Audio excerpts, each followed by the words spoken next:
Bonjour à tous, chers êtres éveillés. Ce matin, le thème c'est Aide-toi et le ciel t'aidera. Je crois qu'on connaît tous cet adage. Je ne me rappelle plus vraiment s'il était dans la Bible ou je ne sais plus. Mais ce que je sais, c'est que je l'entends assez fréquemment. Quand on est dans le milieu religieux, on l'entend beaucoup. Aide-toi et le ciel t'aidera. Alors, pourquoi, pourquoi aide-toi et le ciel t'aidera? Oui, je vois un exemple de ce que moi j'ai vécu et je vais vous partager un peu la façon dont en fait ma guidance m'a rattrapée. Alors, il n'est pas rare en fait que, tout comme vous, je sois moi aussi éprouvée. Euh, il n'est pas rare que moi également je sois confrontée à être trompée par la bête, par l'ombre. Et ce qui est important, en fait, ce n'est pas de ne pas tomber, ce n'est pas de ne pas chuter. Ce qui est important, c'est d'en comprendre la leçon. Et au moment où on comprend que l'on a chuté, que l'on est tombé, à ce moment-là, on demande de l'aide. En disant, mince, donc c'était ça, je me suis trompée sur telle ou telle personne, je me suis trompée sur tel ou tel événement. Je me suis trompée sur ce tirage de cartes, je me suis trompée sur... et ainsi de suite. Sur un message interprété d'une guidance. Parce que des fois ça arrive. On arrive des fois, on va voir quelqu'un. En fait, il reçoit le message, le vrai message pour nous. Mais ce qui se passe, c'est que des fois, la personne que l'on va consulter, elle aussi, elle a des filtres, elle aussi, elle a ses croyances. Et en fait, elle interprète ce qu'elle voit, parce qu'en général c'est ça, avec ses filtres et sa croyance. Et donc en fait le message est malheureusement détourné. Mais en fait ce que j'entends derrière, c'est que ce temps d'épreuve vécu de cette interprétation de guidance va permettre à la personne qui le reçoit de faire un cheminement, une expérience de vie, une épreuve, bref un exercice qui va lui permettre de pouvoir le surmonter. Elle peut le surmonter, vraiment elle peut. Donc en fait, l'idée principale, ce n'est pas de ne pas tomber, ce n'est pas de ne pas chuter, ce n'est pas de se tromper. L'idée principale, c'est ok, je constate que là, j'étais pas très alignée, j'étais pas très juste, j'étais pas sur ma voie. Je sens que les conséquences de ce que je fais après avoir compris que je me suis trompée vont m'embêter, me faire dévier de ma voie. Je vous en prie, aidez-moi. Et c'est là que prend tout son sens, aide-toi et le ciel t'aidera. C'est au moment où on comprend que l'on s'est fait tromper, que l'on s'est fait happer par de l'ombre. Ce n'est pas grave. C'est, voilà, ok, là maintenant, à partir de maintenant, ça y est, j'ai compris, là j'ai compris. On est lucide, on est conscient. Là, il y a quelque chose en nous, on est vraiment bien. C'est à ce moment-là, c'est à ce moment-là et à ce moment-là seulement que l'on peut faire la différence.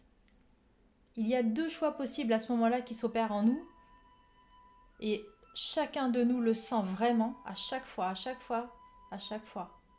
Soit on continue dans notre bêtise, parce que ça devient après une bêtise. Au début, c'est une erreur, on s'est fait avoir, on savait pas et on s'est fait avoir.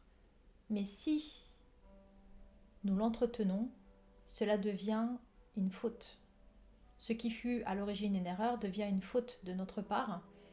Et là, puisque l'ego s'en mêle, on se l'approprie. Vous savez, c'est comme le dicton qui dit tu m'as trompé une fois, honte à toi. Tu m'as trompé deux fois, honte à moi. Eh bien c'est ça en fait, on en est là. On en est là. Parce que l'ego, à ce moment-là, va faire le jeu de, de l'ombre. Nos pensées vont être instillées par des courants protecteurs. Il faut comprendre que notre ego n'a de but, n'a de cesse que de nous protéger, encore une fois. Donc en fait, lui, il va se référer à des choses qu'il a connues en protection pour nous, pour toujours veiller à ce que l'on soit dans un environnement sécuritaire. Ça, il faut le comprendre. L'ego n'est pas là pour, on va dire, être contre nous. Il est vraiment à fond pour nous. Le problème, c'est que lui, dans la programmation qu'il a, il se réfère à notre début d'incarnation, voire même des fois in utero, des choses qui sont restées programmées, engrammées en lui. Et en fait, tout ce qu'il va analyser, faire pour nous, va être dans un but de sécurité pour ne plus avoir cette souffrance qui fait que des fois notre psyché dérape. Donc ça, il faut le comprendre. Donc, tu m'as trompé une fois, honte à toi. Ça, c'est ok, là je comprends et là je demande de l'aide. Donc aide-toi. Je demande de l'aide. Et là, c'est le deuxième volet du message. Le ciel t'aidera. Alors derrière le ciel, on peut mettre plein de choses. On peut mettre la source, on peut mettre notre âme, on peut mettre nos guides, on peut mettre tout derrière. Ce qui est important à savoir, c'est qu'en fait, dès lors où, à chaque étape de notre chemin, nous nous rendons compte que nous nous sommes fait happer par la bête, par l'ombre, par ce que vous voulez, qui nous a détournés d'une voie, et plus on va monter en lumière et plus ça va être le cas, dès lors où on se trompe et on revient et on dit ok, je me suis trompée, là je veux vraiment revenir à ma lumière, je veux vraiment faire ce qu'il faut pour être dans la lumière, juste ça. Et là vous allez voir qu'en fait, premièrement, tout va se réparer. Tout, mais vraiment, vraiment, tout va se réparer. Si vous cherchez à savoir comment vous vous êtes fait avoir, vous allez le savoir. Tout sera fait pour que vous puissiez toucher du doigt comment vous avez été pris, trompé, happé. Ça, c'est... Si vous le demandez, il vous sera permis de le savoir. Vous ne le saurez par contre que si la leçon a été apprise. Si la leçon n'a pas encore été finie d'être apprise, vous n'allez pas encore pouvoir le savoir. C'est comme ça. Mais dès lors où en fait, toutes les guérisons, parce qu'en fait ce qui est beau, et c'est là où le ciel t'aidera prend tout son sens, c'est qu'en fait, quand vous vous êtes trompé, vos guides, la source, ce que vous voulez, le grand tout, votre âme, tous, dans un esprit de coopération, vont vous permettre d'avoir des leçons attenantes à cette erreur. C'est tellement magique. En fait, c'est là où justement le ciel t'aidera prend tout son sens. C'est qu'en fait, on se rend compte qu'après, au moment où on fait cette erreur, nous sommes déjà guidés vers la solution. Libre à nous après, soit de laisser parler l'ego, soit de revenir en lumière avec une humilité de cœur en disant voilà, ok, je me suis trompée, mais voilà, aidez-moi, je veux revenir dans la lumière. Vous voyez, il y a vraiment cette possibilité. Mais ce qu'il faut savoir, c'est que même au moment où, par exemple, vous vous rendez compte que vous avez fait une erreur, vous restez bloqué. Vous restez bloqué, vous restez dans cet ego qui veut pas entendre, parce que c'est trop lourd, vous avez du mal à comprendre que là, vous vous êtes trompé. Parce que des fois, rien que ça, déjà, c'est dur à porter. Rien que ça. C'est pas grave, c'est pas grave. L'obstination momentanée que vous avez est également bonne, dans le sens où elle va vous permettre de faire l'acquisition de plus d'exercices à traiter, de plus d'épuration à venir. Voilà, voilà comment de là-haut, voilà comment l'amour me présente les choses quand on se trompe. Et donc oui, aide-toi et le ciel t'aidera prend tout son sens dès lors où on comprend qu'à tout moment, on peut être rattrapé, à tout moment, même si c'est un TGV sur lequel on s'est embarqué, même si au début on était juste sur une petite locomotive et tout, dès lors où on se dit mince, on s'est trompé et là on commence à s'obstiner, c'est pas grave, parce que même si c'est un TGV, eh bien ce qui peut se passer c'est que la guidance peut vous permettre à tout moment d'arrêter, de stopper le TGV, parce qu'un TGV ça marche comment? À l'électricité, donc en fait l'énergie qui va être diffusée pour faire en sorte qu'il aille à 300 à l'heure, vous savez pas pourquoi il peut y avoir, tiens, un petit caillou, tout ça, dès lors où vous dites, et le petit caillou c'est vous, dès lors où vous dites non, stop, là j'en ai marre, je veux arrêter, je veux revenir dans la lumière, là c'est trop souffrant, ok, j'ai fait une erreur, je me suis trompée. C'est juste ça en fait. C'est juste ça. Et avoir cette possibilité de se pardonner, de faire des erreurs, de cette possibilité de comprendre que l'erreur est humaine. L'erreur est humaine. Accepter à tout moment de se voir être en train de faire l'enfant qui veut mettre ses chaussures tout seul et qui se casse la binette parce qu'il a mis ses lacets à l'envers ou qu'il a juste voulu le mettre dans la chaussure pour pas que maman ou papa l'aide, bah c'est pas grave. C'est comme ça qu'ils nous voient en fait, comme des enfants avec un petit peu le nez qui coule, avec les joues toutes rouges, hein, et qui veut mettre ses chaussures pour faire le grand et puis qui tombe parce qu'il a mis ses chaussures. Bah qu'est-ce que vous voulez qu'on fasse? On va pas dire à un enfant, bah débrouille-toi maintenant. On va se pencher, on va l'aider, on va le relever. Est-ce que tu veux que je mette tes chaussures? Est-ce que tu veux que je mette tes lacets? Parce que tu vois, là, t'es tombé. Oui, je veux bien que tu m'aides. Ben voilà, je veux bien que tu m'aides. Donc aide-toi. Le ciel t'aidera. Vous voyez, c'est comme ça en fait qu'il faut voir la façon dont en fait on est accueilli dans l'amour qui nous crée. C'est comme ça en fait que ça se passe. Il y a vraiment toujours ce regard bienveillant en fait, à tout moment. Et tout comme des enfants, des petits-enfants, nous sommes pris, accueillis, aimés à chaque instant.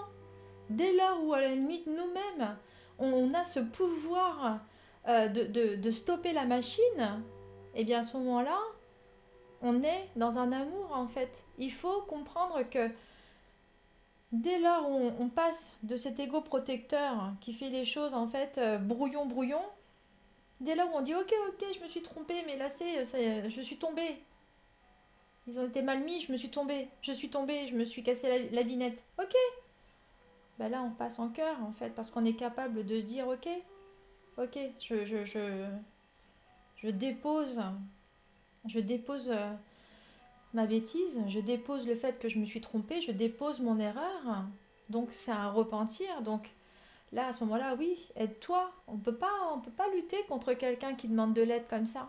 Et effectivement, les forces invisibles, qui sont beaucoup plus importantes que notre toute petite terre et notre incarnation et son, j'allais dire, et son amplitude naturelle terrestre, c'est tellement peu par rapport à l'invisible. Mais évidemment, évidemment que nous serons aidés. Donc il faut vraiment rester dans cette foi indéfectible que nous sommes vus comme des enfants, que nous sommes vus avec amour. Et donc à ce moment-là, qu'est-ce qui va se passer? Une fois que l'erreur est constatée et l'aide qui nous vient avec, qu'est-ce qui va se passer? Premièrement, donc on est amené à le savoir, on est remis sur notre voie. Évidemment, il faut quand même être logique. Puisqu'on s'est trompé, on a pris une voie de traverse, donc une bifurcation. Hein, c'est comme les déviations, quand vous voyez il y a une déviation, bah, en fait il faut revenir à la voie principale et pour venir, bah, des fois on tourne à droite, on tourne à gauche, on se demande pourquoi on passe dans un endroit mais c'est comme ça, parce que nous, on a choisi au départ d'aller sur une bifurcation, et hop, puisqu'il faut revenir sur la voie normale, ben, il faut contourner tout ça. Et effectivement, bah, il faut attendre le processus pour qu'on puisse revenir sur le chemin initial d'avant notre erreur. D'accord? Ça, déjà, il faut qu'on ait l'humilité de comprendre ça. Une fois qu'on a cette humilité de comprendre que, ok, d'accord, j'ai compris, j'ai fait une erreur, je reviens sur ma voie, j'ai compris toutes les leçons qui sont attenantes, peut-être même que ce qui se passe, c'est qu'en fait des leçons que vous deviez faire sur le chemin bien avant, eh ben vous les avez traitées là en fait, ça vous le saurez au fur et à mesure qu'en fait, hop, ah, c'est ça, j'ai vu ça, j'ai traité ça, mais vous le saurez seulement parce que tout est validé en son temps, vous voyez, c'est ça qui est fantastique dans ce processus, c'est que dès lors, vous avez passé un cap, on vous le montre, on vous dit voilà, ça y est, c'est validé, c'est checké, ça y est, c'est bon, tu seras plus embêté avec ça. Évidemment, hein, faut pas quand même se leurrer, à tout moment, vous avez cette validation. Tout comme à tout moment, vous avez cette validation de l'amour qu'ils ont pour nous, de l'amour qu'on a pour eux. Ils ont besoin, on a besoin, dans une communion certaine, toujours de valider qu'on est tous en amour, en fait, à chaque fois. Et c'est ça qui est beau. C'est ça qui est beau, c'est que une fois que le aide-toi, le ciel t'aidera prend tout son sens, c'est également dans la validation de l'amour que l'on se porte, eux pour nous et nous pour eux. Il y a vraiment cet acte de foi, il y a vraiment ce mariage de l'amour des uns et des autres. Et en cela, il n'existe plus de séparation. On sent en nous cette unité, on vibre tellement cet amour qu'en fait, voilà, on sait que tout peut se passer maintenant. Le ciel est là, le ciel t'aidera. C'est ça le ciel en fait, c'est cet invisible autour de nous, vous voyez. Et qu'est-ce qui se passe? Eh bien après, comme on avance comme un enfant sur notre voie, magiquement tout s'opère en fait. Et magiquement, la personne auquel on s'est trompé auparavant, bah, elle n'a plus son pouvoir sur nous, donc qu'est-ce qui va se passer? Hop, on va la voir telle qu'elle est. La personne qui devait arriver sur notre chemin vient. La voyance que l'on a reçue, l'interprétation qui fut mauvaise à ce moment-là, enfin mauvaise, c'est pas forcément le bon mot, inappropriée, mal interprétée, vous allez voir comme par hasard ça revient. L'objet que vous vous êtes acharné à vouloir avoir, mais c'était pas celui-là, la pierre que vous avez choisi d'avoir, vous vous êtes acharné parce que vous dites tant pis, j'ai que celle-là dans le magasin, comme par hasard, vous savez pas pourquoi. Quelque temps après, une fois que vous vous êtes rendu compte de ça, elle vient, cette pierre à vous, elle vient, et ainsi de suite. C'est tellement incroyable en fait, une fois qu'on a compris comment ça fonctionne, le aide-toi, le ciel t'aidera, effectivement, on est dans un ciel à tout moment. Il faut vraiment le comprendre, il y a vraiment cette notion de, dès lors où on sait qu'on a fait une erreur, qu'on a ce repentir sincère, cette sincérité de se regarder avec humilité comme un petit enfant qui a voulu mettre ses lacets tout seul et qui s'est cassé la binette et qui demande de l'aide, eh bien, l'aide est là, l'aide est là. On va penser le petit bobo, on va même y mettre un petit peu d'amour dessus et on va sécher les larmes, on va essuyer le nez et hop, vas-y petit gars, vas-y petite fille, avance maintenant, je suis là. Je suis là parce que tu me demandes ton aide. Et quand bien même sur ce chemin où on demande de l'aide, on aurait encore envie de se rengardiser, puis hop, y aller tout seul, qu'est-ce qui se passe derrière en coulisses? On nous regarde avec tellement d'amour, on nous regarde avec tellement de tendresse. Pourquoi est-ce que nous, on ne s'accorde pas aussi de se regarder avec tant de tendresse, en fait? Qu'on comprenne dès lors qu'il y a vraiment ce regard d'amour sur nous à tout moment, c'est pas grave, c'est pas grave, c'est pas grave. Tout est magique en fait. Dès lors où on comprend ça, on se rend compte que notre vie entière est emprise de magie. On se rend compte que c'est l'amour dans notre cœur qui rend tout magique en fait. Et en cela, on devient des êtres spirituels amoureux de tout instant, même de nos propres erreurs, même de nous-mêmes. Et on se regarde et on se dit, quand même, hein, t'exagères. Et on peut, on arrive à ce moment où, après validation de cet amour et tout, on se regarde finalement, nous, nos parts, notre petit enfant intérieur, toutes les parts en nous. Et on se dit quand même, hein, franchement, t'as fait fort, hein, t'exagères. Mais c'est pas grave. On se regarde avec ça et là, nous-mêmes, on est dans un amour de nous-mêmes. Et là, c'est la félicité. Et là, le ciel se réjouit pour nous. Parce qu'effectivement, on se regarde avec amour et c'est tout ce qui est demandé. qu'on puisse s'accueillir en amour en fait. Voilà, ayons des cœurs d'enfants. On ne peut pas faire mieux. On est dans la bonne période pour avoir des cœurs d'enfants. Remettons-nous un peu dans notre enfant intérieur. Soyons l'enfant que nous avons voulu être. Soyons des enfants, pas des gamins, des enfants. Mais nous aurons une autre vidéo à ce sujet. Mais voilà, soyons tous des enfants dans la lumière. Comprenons que derrière nous, il y a une bienveillance certaine à vouloir nous garder dans un amour profond, que tout ceci soit magiquement orchestré pour que chaque pas que l'on fasse soit fait dans l'amour de nous-mêmes. Chers êtres éveillés, je vous souhaite une belle découverte à vous-même, une belle découverte à votre amour. À bientôt.